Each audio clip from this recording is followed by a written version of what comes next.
2 titles are on the line and 3 more WrestleMania matches are set. And do we have a new favor on the board? Just keep watching.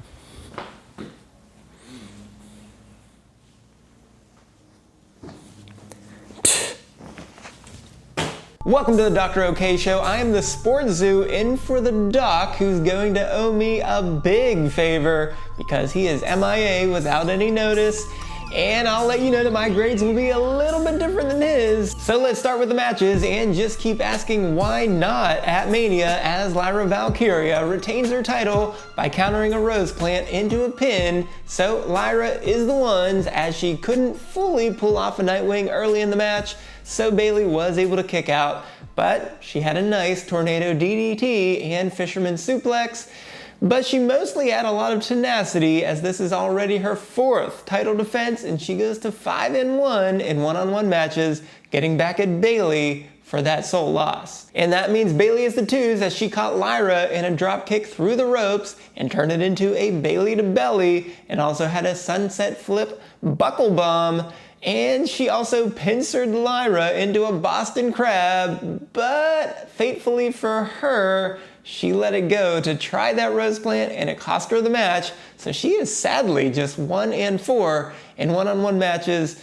And it's also weird that Michael Cole made a big deal about Bayley not winning any matches for 2 straight months, as this is actually the 3rd time this has happened since the end of 2023, as her first win in 2024 came at the Royal Rumble on January 24th, which is more than 2 months after her prior win on November 24th.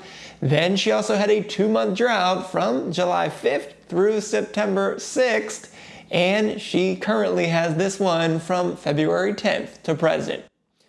Well, I will say there was some pretty good technical wrestling here, but just way too much of it, as it took forever to really get this one going.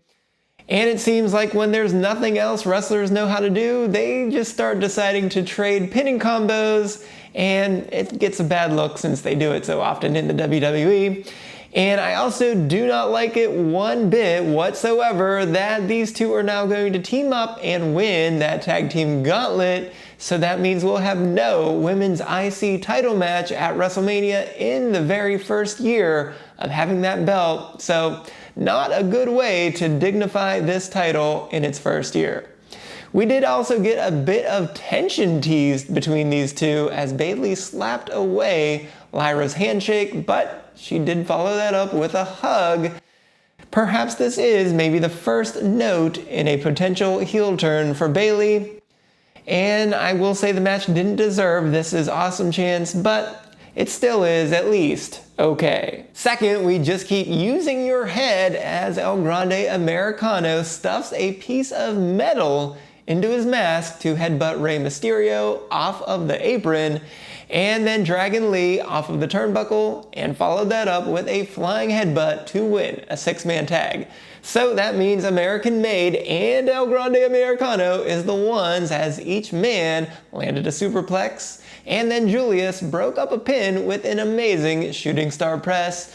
But it was that piece of metal that made the difference here, so we have to give both El Grande Americano and Ivy Now fines, since she did pass that medal to him. But this is the first tag match for El Grande Americano, so these 3 go to 1-0 in all tags. But that means the LWO is the 2s, and this was as high flying as it gets, as they had a nice triple flip onto the floor, and Del Toro had a lovely corkscrew to the floor. But no matter what they do, they never seem to get it done, so they are 0-1 in all tags in 2025. And this is the problem with the LWO, as they do all this cool flippy stuff, but they always seem to lose. Are their characters just so uncompelling that they can't even show up to stand at ringside most of the time for the other members of the LWO, let alone wrestle? And of course, this really was just about El Grande Americano and Rey, as that headbutt set up Rey to have a meeting with Pierce, and he clearly wants a match with El Grande Americano instead of with Chad Gable, which Rey of course played perfectly, and Pierce made it official for WrestleMania, so this too gets an okay. Third, we just keep needing to be more chairful, as Ivar twice stopped Xavier Woods from using a steel chair, and then when he grabbed it the second time, he stuffed it into Woods' gut, forcing a DQ for a New Day win. So the New Day is the ones, and I am interested in a new name for the Unicorn Stomp that Cole talked about, but in the end, I'm not sure why the New Day would pull out chairs in a title match when they certainly know better than to do that, since they are one of the greatest tag teams of all time. So as it goes, they do not get the title with a DQ win, but they are still undefeated at 5-0 in 2025. And also I want to give a shout out to Tony Hinchcliffe for great work as a heel color commentator.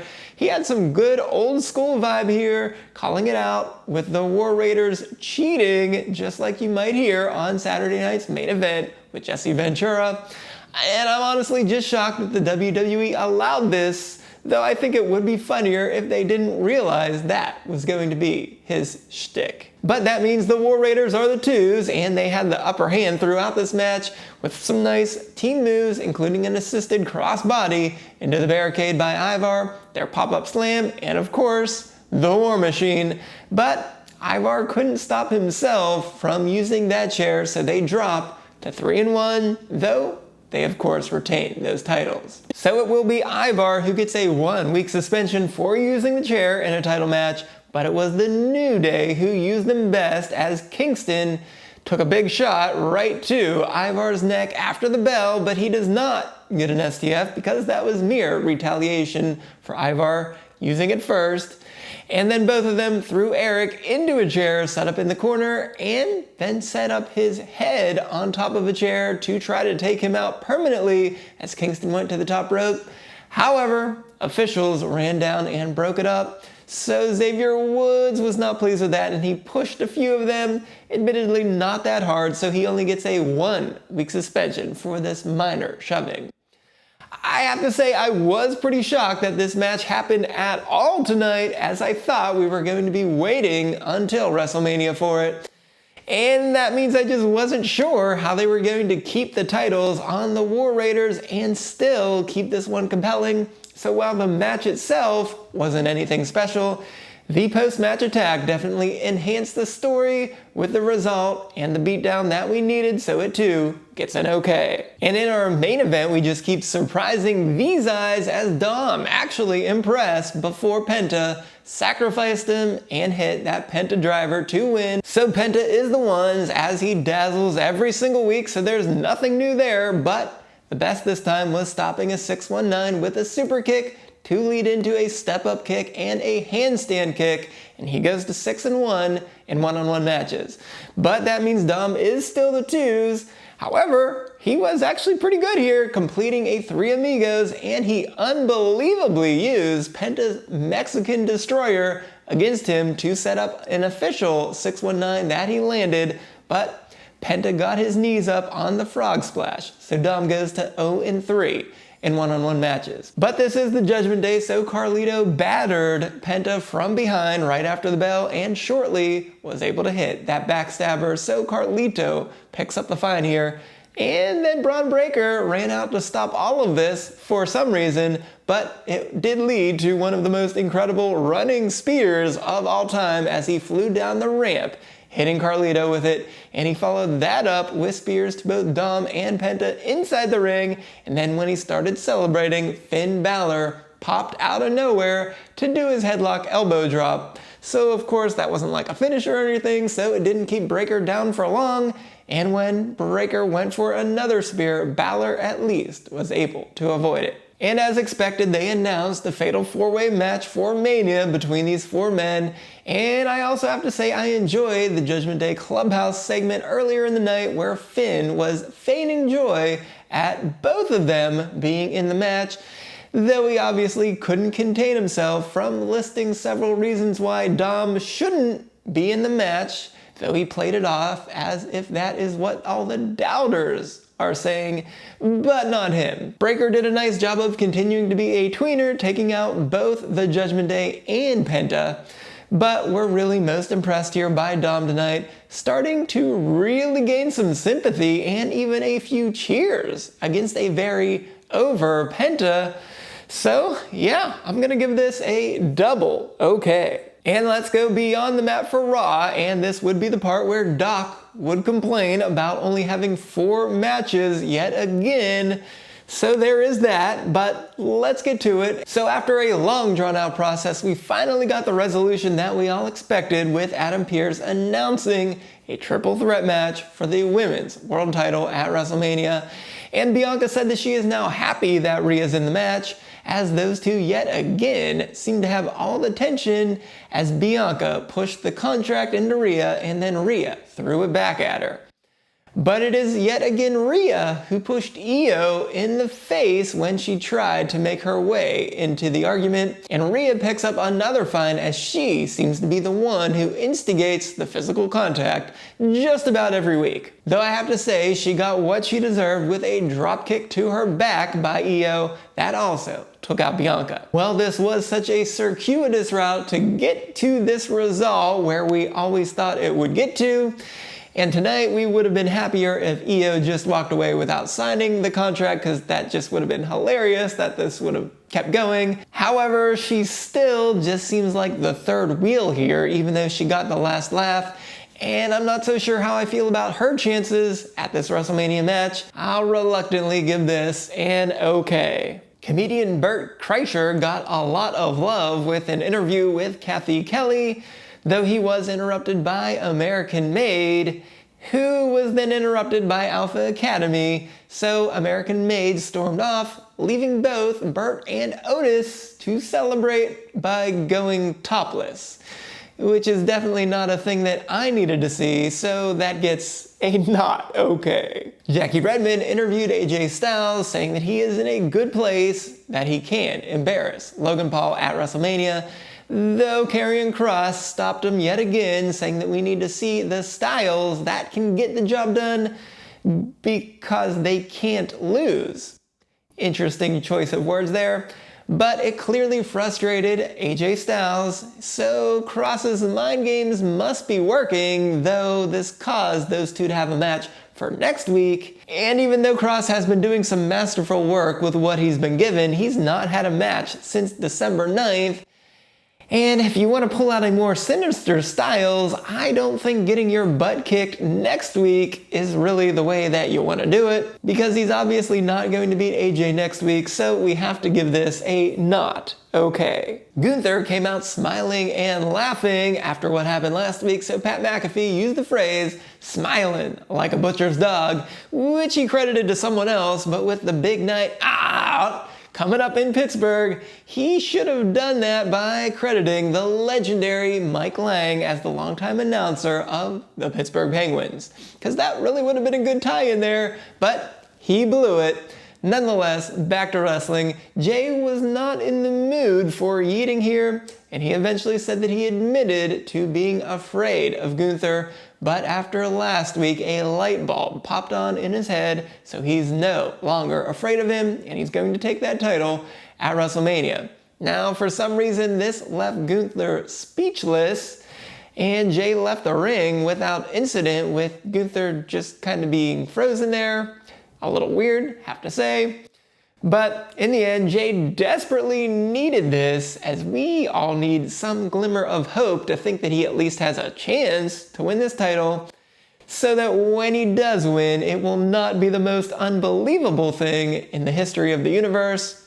So while I would have liked to see Gunther swing and miss, and then Jey to land a spear, showing that he's not going to keep slipping anymore, this is still good enough for an okay. And lastly, Paul Heyman said that he's loyal to both Roman Reigns and CM Punk, so that does not mean he'll ever be disloyal to either of them. So Seth Rollins interrupted and made many good points, which of course the Doc would be praising to the high heavens if he were here, so it's probably good that he is not here today.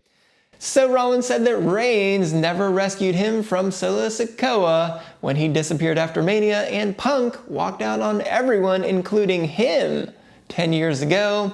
and also that Rollins was the first choice and Punk was the last choice for the OG Bloodline at War Games, so Punk only did it to get a favor out of Heyman. Rollins then talked about removing Heyman from the situation, and with some pushes and a slap, we have to give Rollins a fine for that. That led to CM Punk running out of the back to make the save for Heyman, and he indeed got the better of this matchup, and he appeared to be going for a stomp on top of the steel steps, except that Rollins got away and ended up stomping Punk inside the ring. So as Paul Heyman checked on Punk, Rollins stomped at Heyman's head, but came up just short on purpose, saying that Heyman now owes him a favor. And this, of course, left Heyman stunned inside the ring to end the show. And even though Rollins is more involved than Io has been in that other triple threat match, we at least needed a reason to think he has a chance in this match, because he's been the one who's been left out of this Heyman saga and all of this favor business. So even though this is a pretty cruddy reason to think that Heyman actually owes Rollins a favor, I suppose this is all that we could really do here, because the other option just would have been for those two to be speaking in secret backstage as the cameras caught them, which we have seen before many times. So admittedly, doing this in the middle of the ring is much better, so this gets an okay. So this Raw did not give us John Cena or Cody Rhodes, but it gave us 3 matches that are official, and there just might now be another favor on the board. So if you missed Doc's SmackDown review and grades before he stormed off due to KO's injury, I want you to do me a favor and go right on over here and check that out. Because if you do, like the favor that Doc now owes me, this Raw will get an okay.